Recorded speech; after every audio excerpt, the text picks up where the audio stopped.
Bienvenue dans le podcast Still Point. Je suis Alexandre Bancal, ostéopathe, passionnée par l'humain dans toutes ses dimensions, la philosophie du soin, la spiritualité, les animaux, la nature et l'exploration de mon monde intérieur. Dans cet espace, je porte ma voix en solo où je vais à la rencontre de personnes qui m'inspirent pour vous partager des réflexions autour de la présence, son influence dans les différentes sphères de notre vie et comment cultiver cette qualité d'être au quotidien. Cette thématique est centrale dans ma quête de sens depuis mes premiers pas en ostéopathie. Aujourd'hui, je suis convaincue qu'en déployant notre état de présence à soi, on apprend à être davantage présent en vivant en nous et autour de nous. Et si cet état d'être était la clé non seulement de notre équilibre intérieur, mais d'un monde plus harmonieux. Ce podcast s'adresse à toutes et à tous. Je me réjouis de te retrouver un mercredi sur deux pour un moment ensemble, dans l'ici et maintenant. Bonjour et bienvenue dans ce nouvel épisode en solo du podcast Still Point. Après un épisode sur l'autodiscipline, je m'attaque aujourd'hui au deuxième point très compliqué pour moi, l'attention. La notion d'attention est centrale dans mon chemin d'ostéopathe depuis la rédaction de mon mémoire sur la dimension spirituelle de l'ostéopathie. Dans ma quête, j'ai compris que la présence est en interconnexion avec l'intention et l'attention, qui sont deux notions indissociables. L'attention est définie par Pierre Tricot, ostéopathe, premier invité du podcast, comme la projection de la conscience. Là où l'attention de l'ostéopathe se trouve, l'ostéopathe est. Ça veut dire que quand je suis en train, par exemple, de travailler sur une main, l'intégralité de mon être, de mon attention est portée sur cette main. Mathieu Ricard, moine bouddhiste français, la décrit comme un faisceau lumineux. Elle éclaire l'objet sur lequel on la porte et permet de voir les choses telles qu'elles sont. Donc, la porte entrée de la présence et de l'attention, ça a été pour moi l'ostéopathie, et c'est au cabinet que j'ai commencé à m'entraîner, à focaliser mon attention. Après, dans ma vie privée, c'est un gros challenge au quotidien.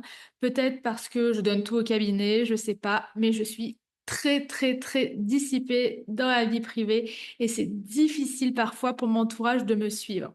Et aujourd'hui, quand on pense à l'attention, on pense au fameux TDAH, le trouble déficitaire de l'attention, avec ou sans hyperactivité, qui est une dysrégulation de l'attention. Donc ça, c'est pas un thème que je vais développer dans l'épisode d'aujourd'hui. Ça pourrait être l'occasion d'y revenir avec un invité spécialiste du sujet un jour, mais non. En fait, ce qui me semble important, avant de commencer de parler de l'attention, c'est de faire un petit aparté sur ce sujet, juste pour vous dire que c'est pas un effet de mode, que en fait, on y est de plus en plus sensible et que des diagnostics sont posés aujourd'hui. Donc, quel que soit votre âge, si vous avez des doutes, ça peut être vraiment intéressant d'aller voir des spécialistes car ça vous permettrait d'avoir des clés de compréhension sur votre fonctionnement intérieur, mais aussi pour vos proches, mieux comprendre ce trouble, ça leur permettra de mieux vous comprendre et favoriser une meilleure communication. Donc, parenthèse fermée sur le TDAH, dans cet épisode, je vais vous parler des enjeux de l'attention et comment l'apprivoiser dans votre quotidien. Winston Churchill y disait: la plupart des accidents d'auto ont une cause très simple. La voiture était en prise directe et l'attention du conducteur était au point mort. Donc, avant de commencer, je vous propose un bel exercice pour faire travailler votre attention. Essayez d'aller au bout de cet épisode sans prendre vos téléphones, sans scroller sur votre portable, sans faire autre chose. Vraiment, écoutez ce qui se dit pendant l'épisode, focalisez-vous sur les mots, focalisez-vous sur ce qui se passe pendant les 15-20 prochaines minutes.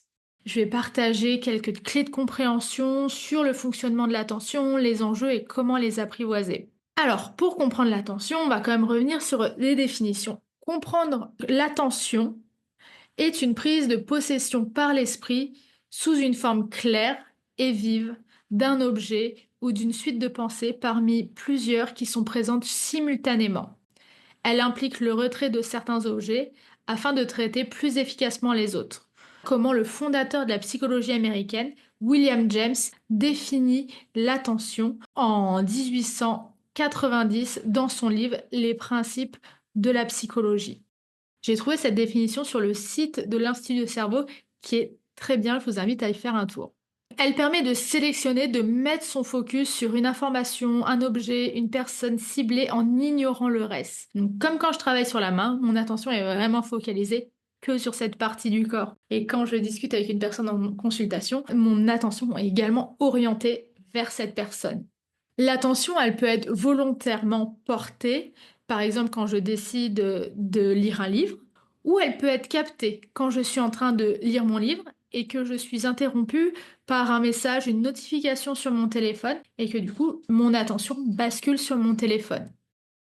Nous vivons dans un monde riche en informations et en sollicitations où tout est fait pour capter notre attention. Les téléphones, l'information, l'actualité, les publicités, les réseaux sociaux, les jeux gratuits, le scroll infini, où en fait c'est pas un choix conscient le temps qu'on va passer sur notre téléphone parce que les vidéos vont s'enchaîner. Il n'y a pas d'arrêt. Les notifications permanentes, les emails, les messages, les notifications des applications.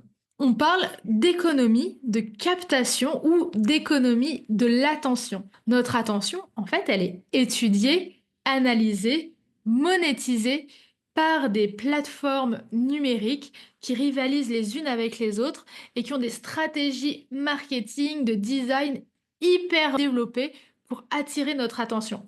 Rien n'est laissé au hasard. Les couleurs, les polices, le format des textes, le format des vidéos, de plus en plus court, les publicités ciblées. On parle de captologie, l'art de capter l'attention des individus, des organisations et de les rendre addicts.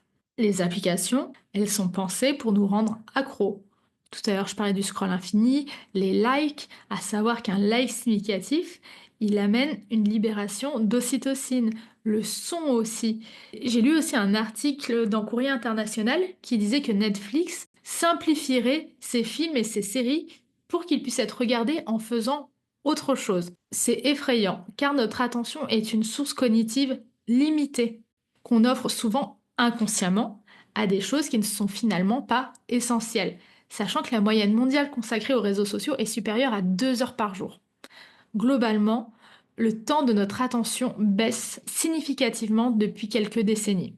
Donc les signes que notre attention est en baisse, qu'on a des fuites d'attention de manière passagère ou chronique sont la baisse de la capacité de concentration, de mémorisation, les oublis, les difficultés à lire ou écouter, notre mauvaise capacité d'analyse, la procrastination, le fait d'être multitâche, la surconsommation de contenu, l'agitation mentale, la fatigue mentale, l'irritabilité, la fatigue attentionnelle, émotionnelle, l'attention fragmentée. À noter aussi que notre attention est en baisse avec l'âge, la consommation excessive d'alcool, la fatigue ou le stress. Donc tout ça, moi, ça m'amène à me poser des questions. Et si cette attention captée, happée par les réseaux, était de l'attention à moi pour les choses essentielles, pour les personnes que j'aime? Sur une journée, où va mon attention? Est-ce qu'elle est dirigée au bon endroit? Quelles sont mes fuites d'attention? À quoi est-ce que je décide de diriger mon attention? Est-ce que je continue à subir cette captation de mon attention par des plateformes ou je décide des conditions dans lesquelles je consomme du contenu? Comme le temps, l'attention est une ressource rare et précieuse. Et globalement, avant de faire cet épisode, tout ça, je le savais, comme vous. Je pense que je vous apprends probablement rien, mais je trouve que le fait de se poser, de s'interroger, de répondre aux questions que je viens de vous citer, de mettre son attention là-dessus, sa conscience, personnellement, je réalise à quel point c'est effrayant. Donc on vit dans un système qui rend les populations addictes à des contenus et qui suce notre attention. Bon, la bonne nouvelle dans tout ça, c'est que tu peux apprendre à apprivoiser ton attention avec un peu d'autodiscipline. Et l'autodiscipline, j'en parle dans l'épisode précédent. C'est un entraînement de tous les jours, un peu comme le muscle du courage ou de la discipline dont je t'ai parlé. Plus tu exerces ton attention et plus tu arriveras à la focaliser, à la maintenir plus longtemps sur des tâches, des actions du quotidien. C'est pas grave de décrocher, le tout est d'en avoir conscience et d'y retourner. C'est une discipline intérieure d'apprendre à tolérer l'ennui et de ne pas passer à autre chose quand l'effort cognitif apparaît. C'est comme manger sainement, ça demande un engagement conscient. Le pourquoi est important. Pourquoi est-ce que je décide de réapprivoiser mon attention? Ça peut être moteur dans ta démarche. Par exemple, je décide de réapprivoiser mon attention pour être moins irrité par certains comportements de mes proches et instaurer une communication plus harmonieuse, pour ne plus me sentir prisonnier des réseaux sociaux. Pour favoriser tout ça, c'est quand même bien de créer un environnement propice, comme la reprise du sport ou une bonne hygiène alimentaire, où tu vas faire un peu le tri dans ton frigo. C'est se créer un environnement soutenant. Donc éliminer les distractions quand tu travailles ou quand tu veux focaliser ton attention sur un objet, sur une personne, sur une tâche. Par exemple, ne pas avoir ton téléphone à portée de main, être en mode avion, ne pas déranger, tourner l'écran de ton téléphone pour pas voir ce qui se passe. Changer certains paramètres sur ton téléphone, passer à un écran en noir et blanc, on se rend compte que naturellement on passe beaucoup moins de temps sur les applications parce qu'on est moins stimulé. Ça peut être aussi désactiver les notifications, email, messages, réseaux sociaux ou utiliser des applications de blocage. Certaines personnes désinstallent certaines applications comme Instagram par exemple et préfèrent l'utiliser en tout cas pour Instagram sur l'ordinateur avec les moteurs de recherche de l'ordinateur parce que c'est moins agréable d'utilisation. Ou alors d'autres préfèrent désinstaller l'application et la réinstaller uniquement quand il y a un besoin spécifique, faire un post, faire une recherche particulière. Ça peut être aussi se fixer des créneaux horaires pour répondre aux messages, aux emails, ce qui permet d'avoir toute notre attention sur ce que l'on fait et ne pas oublier. Donc accepter de sortir de certains schémas d'hyper-réactivité constante et d'interagir uniquement quand c'est le bon moment pour nous. Aujourd'hui, ça peut paraître bizarre parce qu'on n'a plus l'habitude, mais ça peut passer par envoyer un email automatique à chaque réception d'email en expliquant que vous traitez vos emails avec attention tous les lundis, mercredis et vendredis à 9 heures par exemple. Et quand vous le faites, votre attention est pleinement portée sur cette tâche. Ça peut aussi être se fixer quelques petites règles à la maison. Le soir, quand on est en famille par exemple, on laisse le téléphone dans une autre pièce pour pas finir par le prendre de manière inconsciente et scroller en mode robot. C'est faire le choix de passer des moments qualitatifs avec ses proches. Donc, c'est revenir à une attention volontaire, faire le choix activement de ce à quoi j'accorde mon attention, faire des choix en conscience.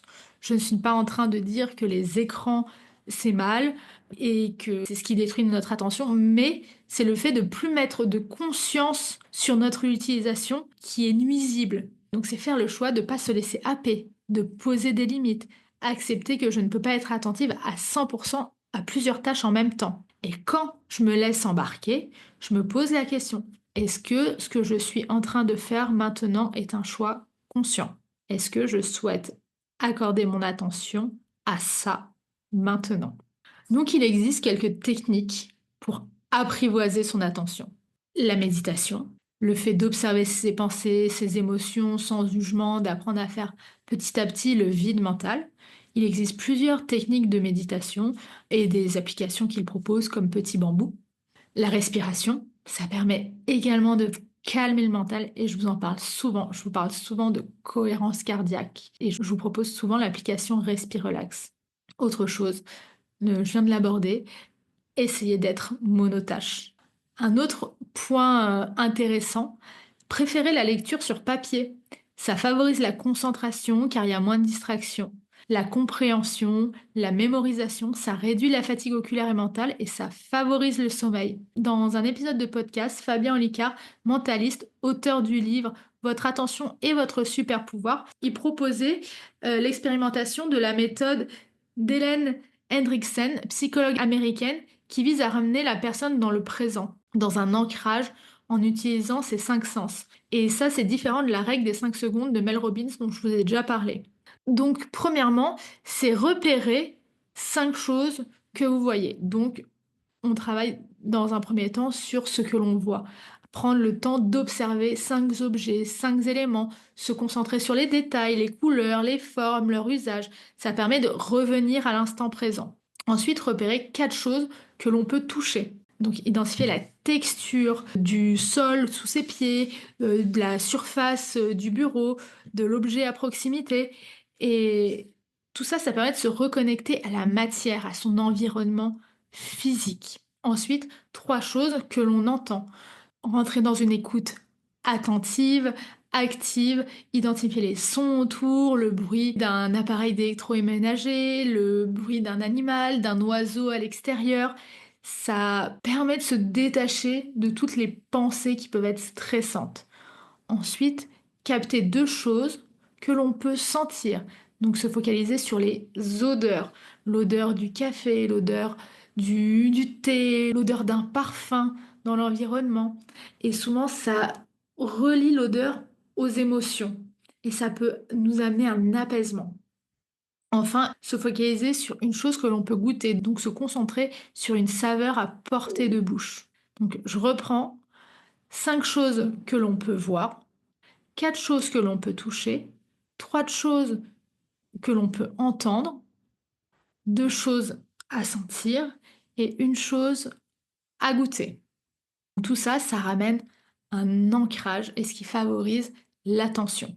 Ensuite, comme j'en ai un petit peu pour parler tout à l'heure, il y a toutes les routines d'attention, donc fixer des horaires, des rituels avant de rentrer en temps de travail, se focaliser 25 minutes de travail profond, 5 minutes de pause, éloigner les téléphones, tout ça. Et comme j'en avais parlé une fois dans un post Instagram, le fait de faire des rituels, par exemple se préparer un thé, un matcha, un café, voilà, ça permet de revenir dans l'instant présent.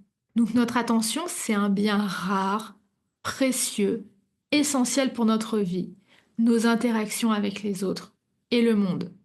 Comme notre corps, notre alimentation, prendre soin de notre attention permet d'avoir une bonne hygiène de vie. Il est essentiel de faire un point honnête avec toi-même pour comprendre où sont tes zones de fuite et réapprendre à prendre le pouvoir sur ton attention. C'est revenir à une intention claire de faire des choix en conscience, résister aux pièges du monde actuel, ne plus te laisser consumer de manière passive et inconsciente. Donc l'attention se muscle, il faut juste un peu d'autodiscipline et y aller pas à pas. Et quand on zappe, on passe à autre chose. Voilà, se dire c'est ok et y revenir. Donc j'aime bien finir sur des citations.